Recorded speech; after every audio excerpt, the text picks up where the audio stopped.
Olá pessoal, tudo bem com vocês? Sejam todos muito bem-vindos aqui ao Clube dos Dividendos. Hoje é dia 25 de setembro, eu sou o Bruno Mazzoni, num calorão digno aqui de verão, né? Pulamos a primavera, parabéns para você, tricolor paulista, tá? Que foi campeão da Copa do Brasil, campeã da Copa do Brasil. Vamos lá pessoal, o vídeo de hoje é uma atualização da Vale.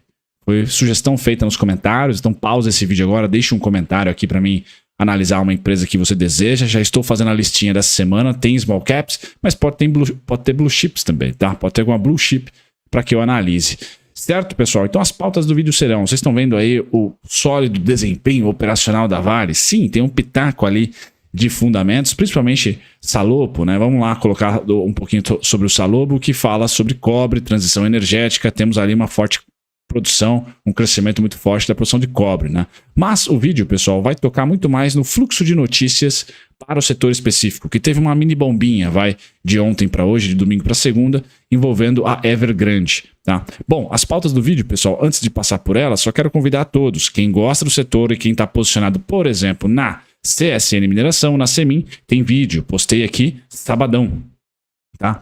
Sabadão ainda tá um dia aqui, mas na verdade são 2 dias atrás. Então sabadão teve vídeo da Semin. Eu vou deixar na descrição o link e também nos cards para vocês. As pautas serão, pessoal, um pouquinho do copo meio cheio, depois do copo meio vazio, que veio ontem, 8 horas atrás, aí o Grupo Estadão, cresce para o Estadão, cresce para a Infomoney, onde eu pego essa republicação aqui, que a Evergrande ficou impossibilitada de emitir novos títulos, então não conseguiu se financiar, ou pelo menos não conseguiu se financiar por hora. Tá? Isso traz menos investimentos por ela feito, menos consumo de minério. Obviamente impacta o preço do minério, que sai lá do 123,65, preço-alvo meu inclusive, e hoje está negociando a 115. Então o minério, pessoal, da noite para o dia, de uma semana para outra, perde aí quase que $10 para vocês verem o tamanho da volatilidade que tem esse carinha aqui, essa commodity. Pessoal, essas serão as pautas do vídeo. Ao passar do minério, eu vou falar sobre Vale ADR, negociada nos Estados Unidos, vou falar sobre BHP, vou falar sobre Rio Tinto, tá? Poderia falar sobre Antofagasta, pegar todas as companhias aqui, elas estão, de certa maneira, caranguejando, pessoal, na expectativa aí de uma China crescendo mais e que a sazonalidade ajuda, quanto mais próximo do final do ano, mais a gente tem a expectativa de uma pegada maior, principalmente na parte de construção civil, mas principalmente também na parte de investimento em infraestrutura chinesa, crescimento de manufatura. Então a gente tende a ter aqui o copo meio cheio para esse final de ano, mas eu vou comentar aqui como que estão se movimentando ações parelhas ali, pares internacionais da Vale. Depois a gente vai para o comentário macro envolvendo dividendos, uma próxima data corte que ainda existe, a especulação aí de um bom dividendo agora para esse terceiro tri, a depender, se eu estiver correto, por exemplo, de um melhor resultado. Tá? Por que melhor resultado, pessoal? Porque a Vale, assim como boa parte das empresas que exportam aqui no Brasil, principalmente commodities, conseguiram ver na parte de óleo e gás o petróleo subir, na parte de metálicas o cobre e o minério de ferro subirem, do segundo para o terceiro tri. Então o terceiro trimestre, pessoal, eu venho falando com vocês, deve ter o Ibovespa pujante em relação ao segundo tri. O terceiro trimestre de 23 não deve ser mais forte do que o terceiro tri de 2021, por exemplo, mas com dólar a 5,80 e minério a 200. Tá? Mas deve ser mais forte do que o trimestre anterior, do que o segundo TRI de 2022, esse terceiro TRI de 2023, reportado agora no fim de outubro. Por que digo isso? Pela valorização, tanto do preço do minério, quanto também do dólar, ganhou um pouquinho de força ali dos 4,70 aos 4,90, que está fechando em média esse mês aqui. Então a gente tende a ter, pessoal, os múltiplos de valuation, tanto do Ibovespa como, por exemplo, da Vale, caso os preços se mantenham laterais até o resultado, a gente tende a ter um aumento do desconto no valuation. Para os caçadores de valuation, para quem opera, investe ali para aqueles fundos quants, né? Essas empresas tendem, o Ibovespa tende a ficar mais barato se eu acertar. Se de fato bancos e commodities, empresas de commodities, performarem melhor no terceiro tri do que no segundo, tá? E aí terminamos com Vale 3 clássica, né?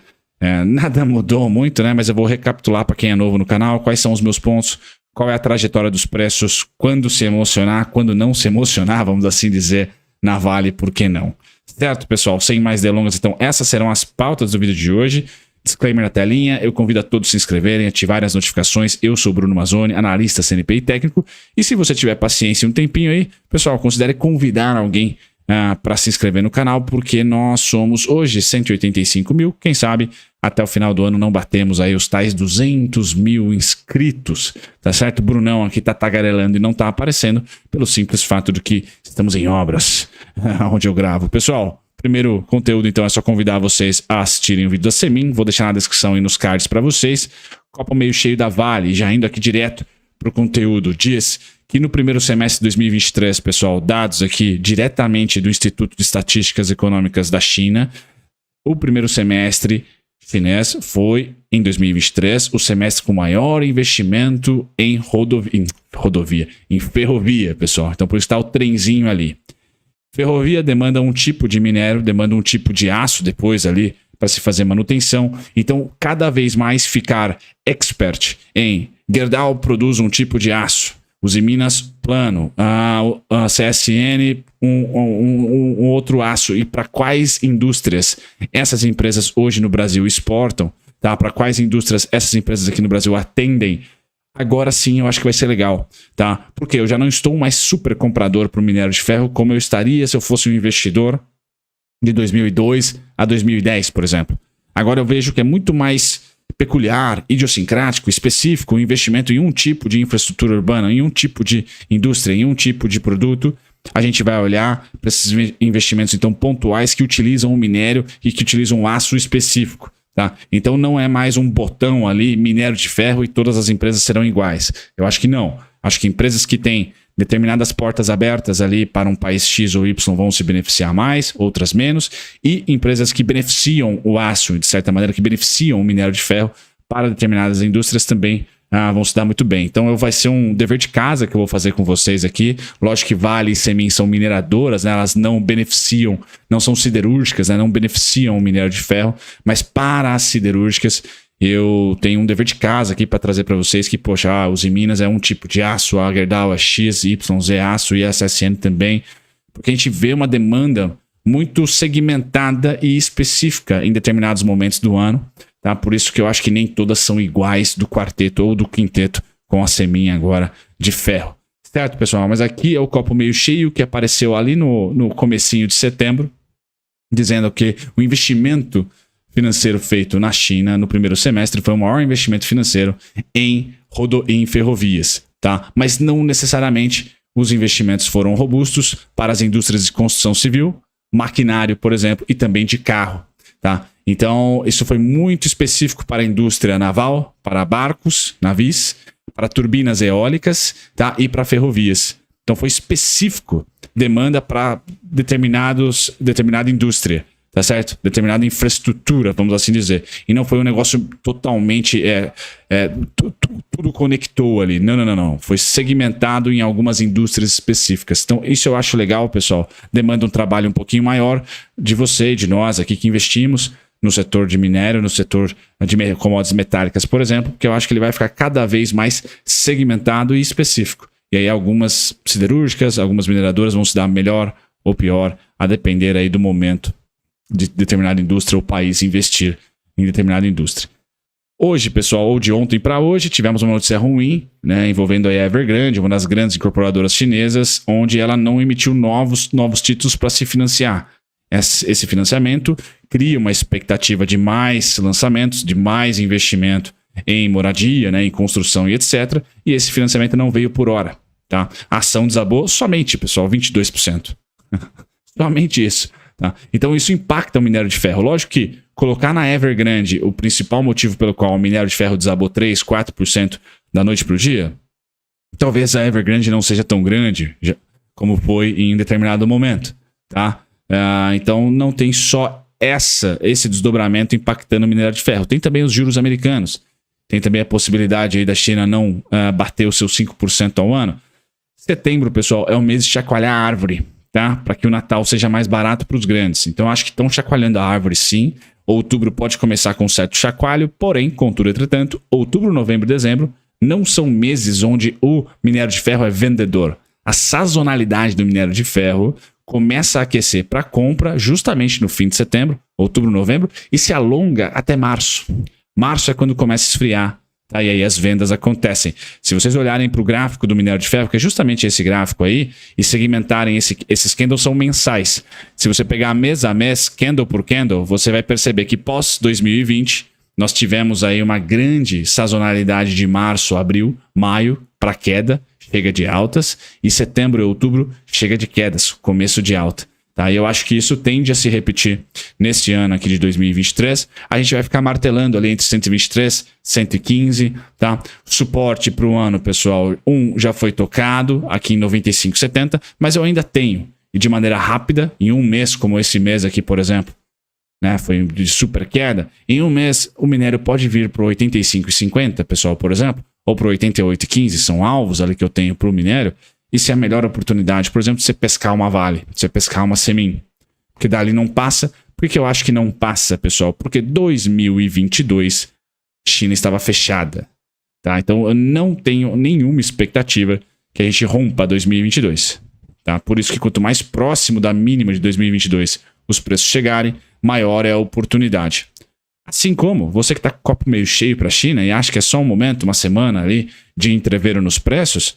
Pois bem, pessoal, qual é o alvo para uma China aberta? Tá? O meu é 123,65. Tocou lá e está gerando credibilidade. Ao longo do ano, eu estou correto. Porém, se outubro romper, novembro romper, dezembro romper, errei. Né? Errei no último trimestre do mês e está tudo bem. Eu vou falar para vocês, pessoal, faz sentido. A China está aberta. Então, para onde vamos? 145,45, 154.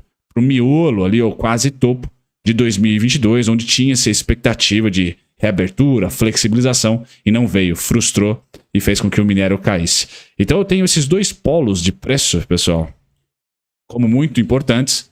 Nós estamos no meio do caminho, então não há por que se emocionar. Ainda vejo que a Vale, ao pegar essa subidinha aqui, como é mensal, né? Julho, agosto, então aqui é junho, julho, agosto, setembro, maio, junho, julho, agosto e setembro. Tá? Então o terceiro tri, na média, está em alta. O minério teve alta. Então o resultado da Vale tende a ser melhor do que o segundo tri e o câmbio também melhorou um pouquinho. Tá? Então mesmo com a volatilidade X do minério de ferro entre hoje e semana passada, do 123 caiu para o 115, ainda vejo como mais positivo, impactando o resultado do terceiro trimestre da Vale.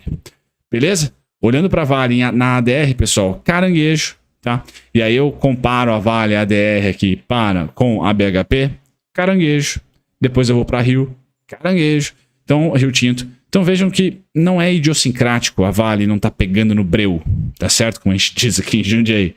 Tá? Não tá sem garra, tá sem brio. Não, é meio que os pares globais também estão laterais e é um baita trade de dividendo. Tá? Embora os dividendos no próximo slide estejam ciclando para baixo, pessoal, não vejo como uma problemática esse ciclo de baixa, até olhando para a Vale de 2000 a 2010, por exemplo, com um tipo de cabeça, com um tipo de macroeconomia, com China crescendo 10%, essas empresas todas ficaram viciadas nesse supercrescimento chinês e tomaram bastante alavancagem de 2010 a 2016. Esse momento agora, apesar do boom do minério de ferro em 2016 até 2021, em nenhum momento a economia global teve um grande país crescendo 10%, e o retrovisor agora é sempre um aprendizado. Então, Vale está bem conservadora, sem grandes investimentos.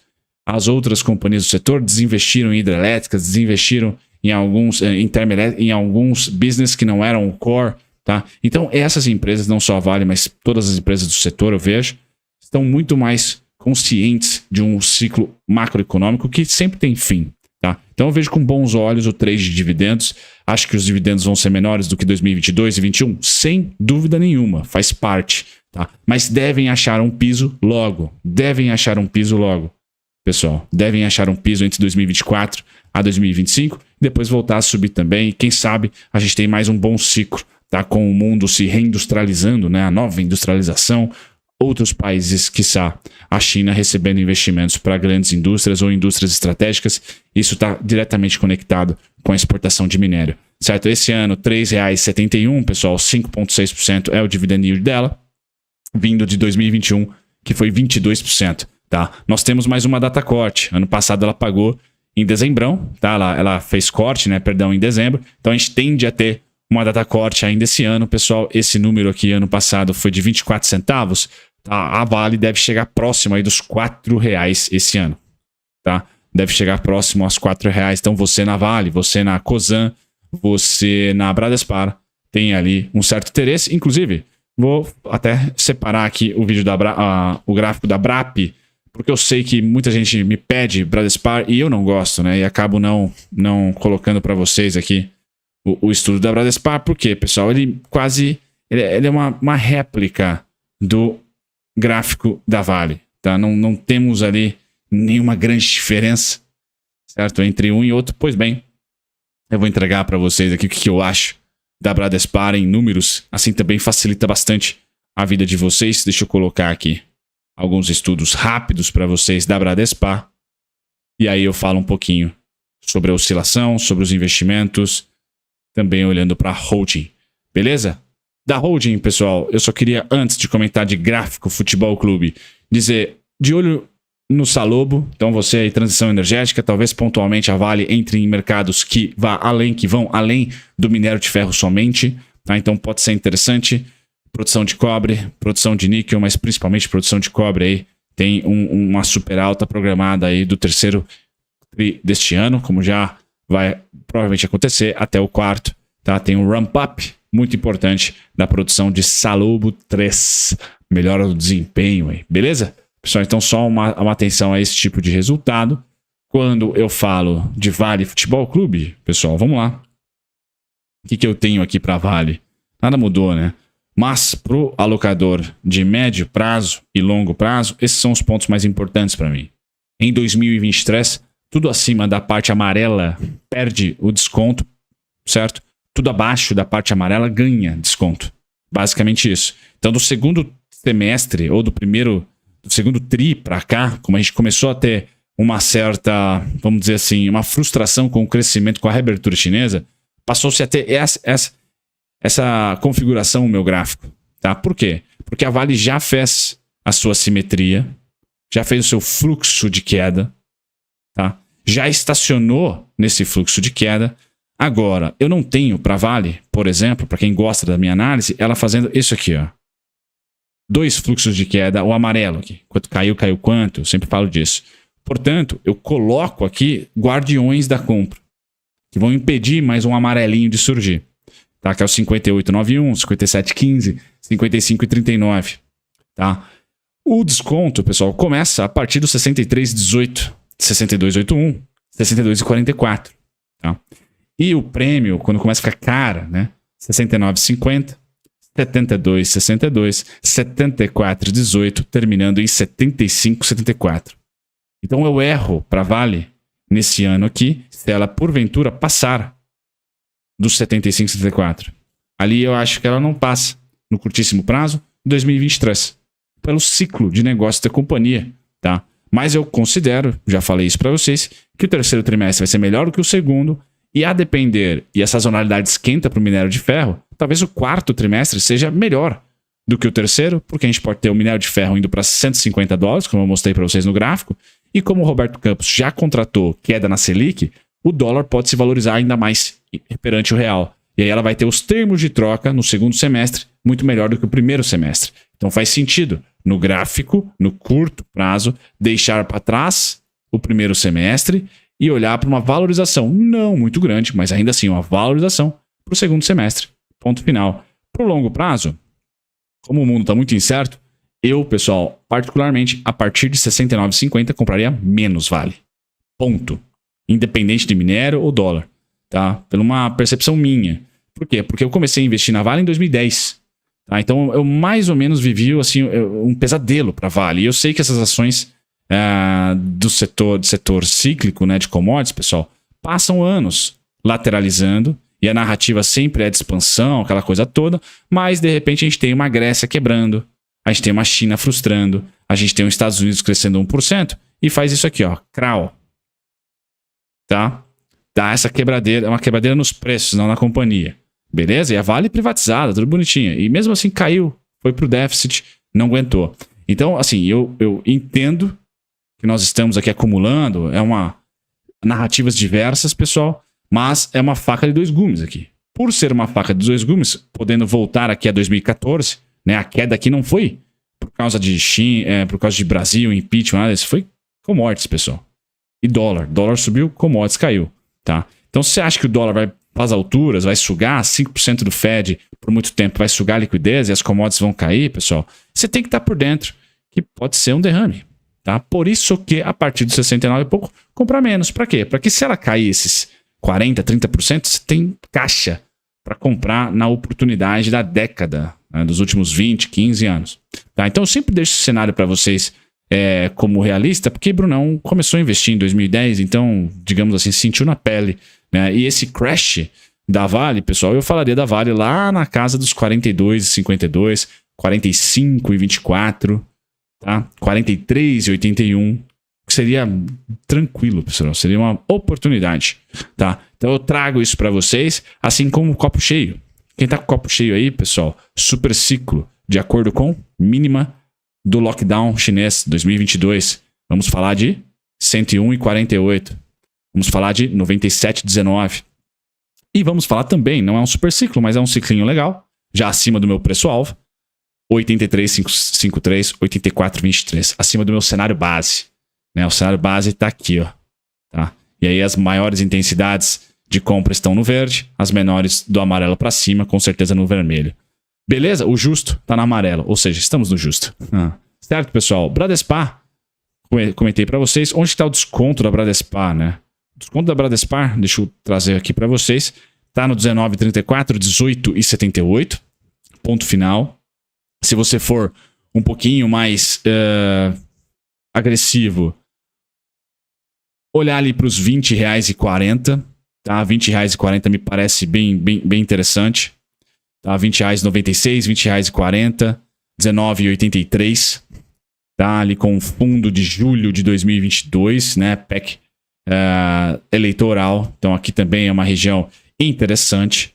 Tá? Não seria ali uma região ruim. O crash da Bradespar, pessoal, tá lá nos 14,56, 14,19.